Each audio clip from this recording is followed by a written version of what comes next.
I wanted to share a little bit about my story and maybe give you a reason why you should listen to this podcast in the first place. So I've been cooking for 20 something years, 22 years, I think. I'm 39, which means that I started cooking, I think when I was like 16 or something like that at a not so great little restaurant. I'm not going to mention their name, given that I'm saying that they're not really that great. But I grew up in Colombia in South America. I was born there. I was raised there. I moved here to the US when I was 16, or I was 15. I turned 16 a month later. And I overstayed my visa. I was supposed to be here for only 6 months, and I ended up staying for, I'm still here 23 plus years later. I wanted to learn the language. When I moved here, I didn't speak any English at all, so I wanted to do that. That's the only thing I knew. I didn't really know what else I wanted to do with my life at all. I had no skill at all and no plan at all. So I was like a lost teenager. And growing up, I was a pretty bad kid, pretty rebellious kid, like a good kid, but one that would ask too many questions. And it really upset me when teachers would say that I had to do something just because they said so. So I always thought that in order to exercise authority over somebody else, you first have the burden of proof to bear, which means you have to legitimize your authority. And so when I was a kid, I couldn't articulate that, but I knew that I wasn't going to just listen to somebody and obey because they told me to. I knew that I needed to first believe in what it is that they were saying, or, that there was going to be a good outcome because of my action. And so I did terrible in school. Because I sadly didn't have a lot of teachers that gave me good reasons why I should do those things. So instead, I just gave them the finger, and I don't know. I didn't learn anything, I don't think, in school.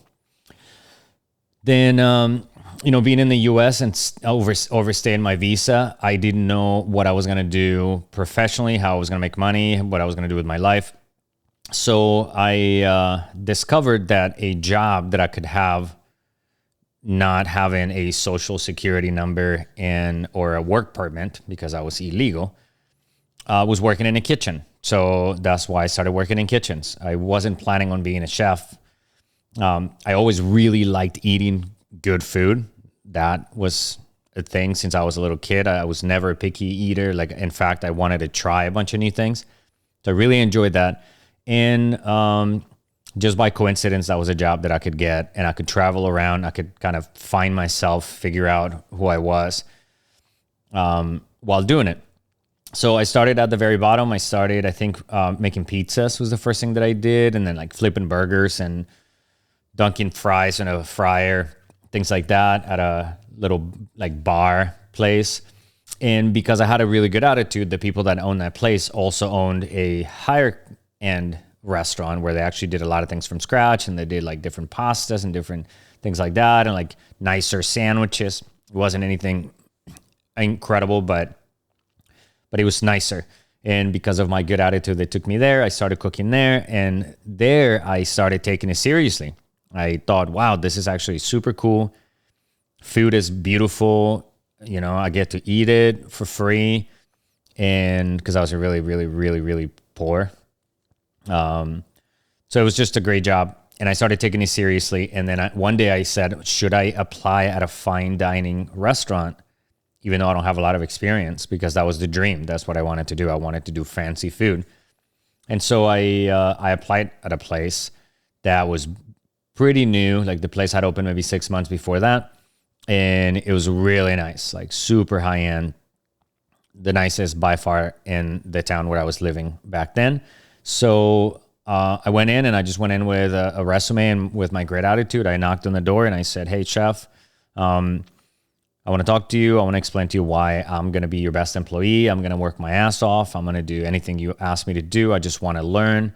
And of course, with a great attitude, they said, yeah, you got it. Can you start tomorrow? And so I started the next day. I started as a prep cook, but again, good attitude got me through the ranks of that kitchen, and it was a nice kitchen. So I started doing pantry, and then I started doing the grill, then I started doing saute, and then I started managing the kitchen, and then kind of moved my way up. And with that in my resume, I felt pretty comfortable to start kind of traveling around and working wherever I wanted to. So I cooked in multiple kitchens in different states. Gained a lot of experience. Whatever style of food that I wanted to learn, I would just go work at a place like that and absorb as much as possible. So I've always been super obsessed with learning things and being good at everything. So the only way to learn a specific style of food is you just have to work at that place, at the best place of that style of food. So that's kind of what I tried doing. Then I moved to Oregon. I moved to Eugene, Oregon. Super fucking cool little town. And I met my wife there. So my life started changing drastically. And when I met my wife, I fell in love with her the second I saw her. It was fucking crazy. So I kind of knew my life was going to be different. And we ended up moving from Eugene, Oregon, back to Alabama because I used to live there before. So we moved to Alabama. I worked there, had a few different restaurants. Then we had our first daughter, or our only daughter. We have 3 kids. When she was born, I was executive chef at a small fine dining restaurant in this town in Alabama. And I was working all the fucking time. I was super proud of my job. I was working from the second I got up until, 2 a.m. every day. First one in, last one out. And I was obsessed, and it was really cool. I was also super young, so I was just barely scratching the surface of, the possibilities of cooking. But I was excited. I was a young guy. I think I was 25. And but I started thinking when my daughter was born that I wanted to utilize my life differently. So instead of working all the time and spending my life to create, food for other people and money for the owners and not for me and like that kind of style of life, I knew that I wanted to spend more time with my daughter. And that was something that was new to me because I did not want kids at all. That was not part of my plan. But when she showed up, it's been the greatest fucking thing in the world. She's now 11 and we're like super good friends. I love her more than anything. So I started kind of considering the idea of changing my career. And so I went from working at restaurants to working in corporate food service, which meant essentially managing cafes at large corporations. So I moved back to Oregon and I started working for this company. I'm not going to mention names. For this company and working inside of the campus for another giant company. So we were feeding thousands of people. In this experience, it lasted 7 years in total. Was both really amazing and really terrible. And so it was really amazing because I learned a bunch. Like my time there, without a doubt, made me a better chef. I learned how to cook food from all over the world. I met some really incredible people. That was the best thing about working there is that we had large teams. Like each kitchen had like 100 people. So there was a lot of knowledge sharing between cooks because everybody had a different background. So that was really cool. And I met one of my favorite people ever, who was a chef, Chef Ingrid. Shout out to Chef Ingrid. She's the best. And I worked for her and I learned a shit ton from her. And to this day, we're really good friends. So, but then the bad side of working there is that since I've been a little kid, I've had a problem with authority unless it's legitimized. And in my opinion, the authority in this place wasn't legitimate at all. Like it was one of those situations where the first person that showed up got the job. And for whatever crazy reason, some people moved up by chance and honestly not by merit in a lot of cases, or at least they were not good enough to articulate why they are leaders and why we should follow them. So maybe they were great, but they just could not. They didn't have a managing style that I liked. not to mention the corporate structure. I fucking hate corporate everything. That's like my kryptonite. I despise them. And so it was a nightmare working for them for that many years. And the times where I had to follow these things, which I didn't follow. I never followed stupid rules. But we had all these stupid meetings, and my attitude was always really bad at meetings. And so I was always in trouble because I was the guy with the bad attitude, even though my attitude is always great. Like, people that know me know that my attitude is great because like I'm genuinely a happy person to do things. But when it's stupid and corporate, I just get mad and I hate it. And so after, a few years of working there, I started developing like panic attacks. I had crazy anxiety. I hated everything. I was waking up in the morning every day hoping that the world would end. Like, I would be like, fuck, I just want a fucking earthquake or something. Like, I do not want to go to work. I hated everything about that place. And they hated me because I was always fighting the current. Like, whatever they were asking me to do, I was trying to do it differently. And my approach is that I want it to be super, super sustainable and support local farms and buy whole animals from small pasture raised, from small ranches, and kind of live that idea that I have. That was born out of me being a punk rocker and self-identifying as an anarchist as a young boy. No longer, I don't like the idea of putting myself in a box, such as anarchism or any politics at all. I think all that's dumb as fuck. So in the time that I was there, I learned a lot. I learned how to fight the system, but I also got sick, essentially. I got super sick. I felt like shit all the time.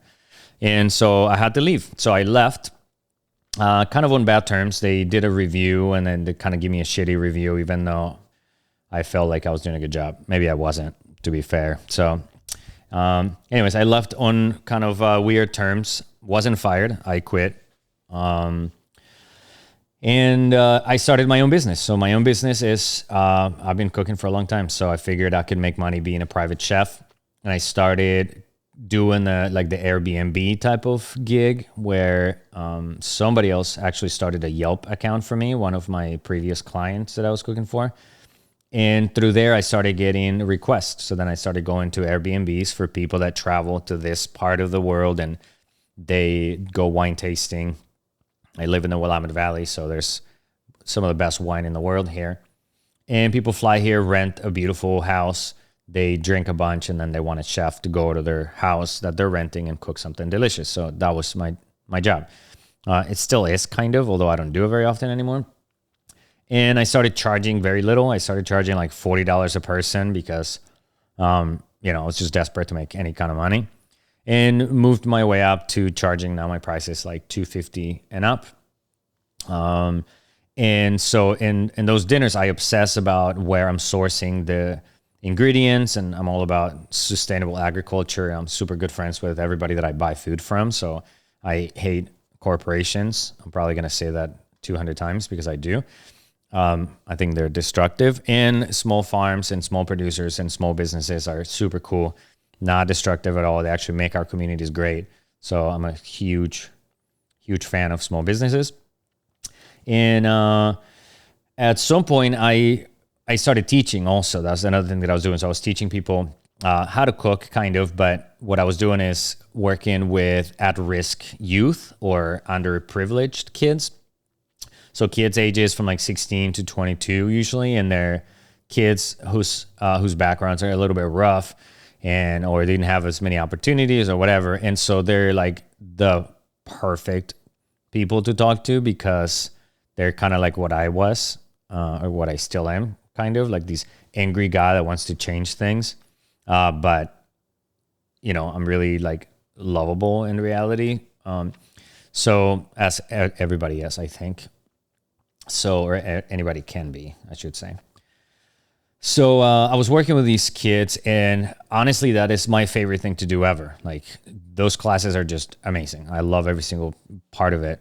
And so I started thinking I want to do some teaching, and I'm going to do it through video. That's what I thought. So I had a client that built a pretty nice business, really actually beautiful business through Instagram. And so I did some events cooking for her, and she asked me if I had an Instagram account. I said no, because I hate social media and it's stupid and blah, blah, blah. And she was like, you got to do it, dude. Like, stop being dumb. You got to do it. This is like the new resume. If you want to grow, if you want to start your own brand, like if you want to survive in this world, essentially you have to compete in that arena. And so I listened to her because she had done it. She was successful and she built something really beautiful. So I decided I was going to follow her example, and I started slowly doing it. And then when COVID started, I had everybody that I was going to cook for canceled, of course.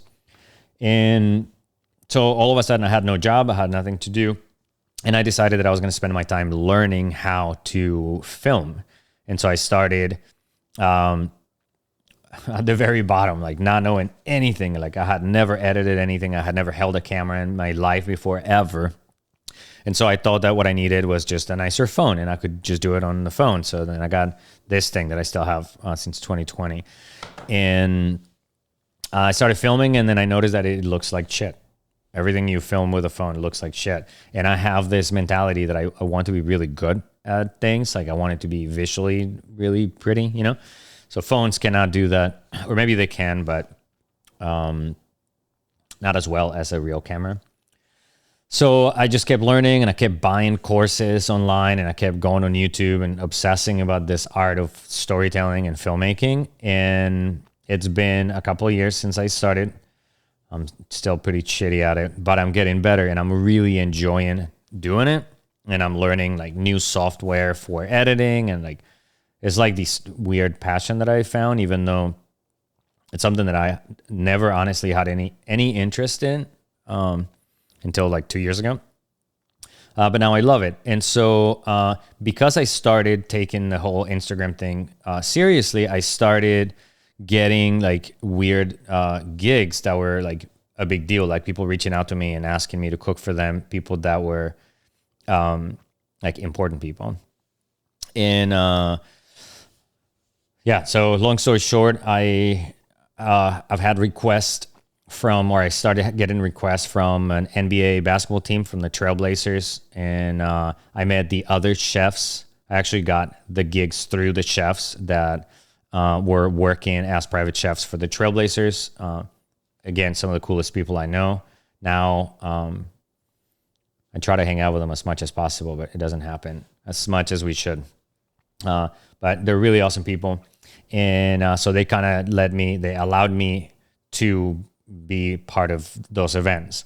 And, I just kind of played my cards right, meaning that I did my job as a cook and I did the best that I could. And also I had a really good attitude and I was very helpful, and, which ultimately I think goes way further than being a great cook. If you're a great cook, but you're a dick, you're not going to get anywhere. But if you're a great cook and you're a super nice dude or lady, whatever, then you are going to be invited again. And so then your success will come from just, being able to participate in these events often. And so the more that you get to participate, the more opportunities you have. And then if you always keep that great attitude and you always make people feel good, then you will be invited again. And then you'll get to wherever you want to be.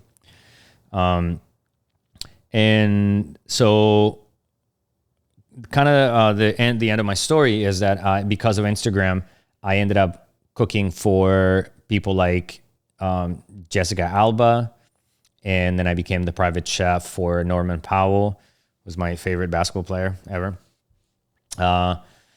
And I've cooked for many other Trailblazers, and all of it happened without a plan. It all started from me being a kid that was just useless, to be honest. I had no idea what I was going to do with my life. And just through good attitude and chance, I ended up cooking and have had jobs now for professional athletes and celebrities. There's multiple names. I shouldn't mention names. I'm sorry about dropping names. That's not good. But anyways, currently I have one client who is an NFL player, and he's in Oregon during the off season. So I usually cook for him then. I have a small team, and I have a small business called Sustainable Meals Oregon, and we do meal delivery, and we get all of our veggies from local farms. We get all of our meats from pasture raised, smaller places around here, always high quality stuff. We really try to push ourselves to be the best for, for like, as far as healthy, like we want to provide the highest quality food. And we also want to keep our money in our community. So we are actually sustainable. So hopefully the business will survive because we're putting our money back in here. And so if everybody plays that game, then the money stays here and then it'll eventually come back into my pocket. That's kind of the game that I'm playing with a small business and by supporting other small businesses. Now what I want to do, as of pretty recently, maybe 6 months ago or so, I decided that I actually want to grow some type of YouTube channel and podcast and all that with the intent of selfishly, I want to do something that I enjoy and maybe eventually make money. Who knows? Right now, I'm making zero money on everything that I'm doing. I'm like creating videos for people for free. Like I'm not making one penny. I have very little savings.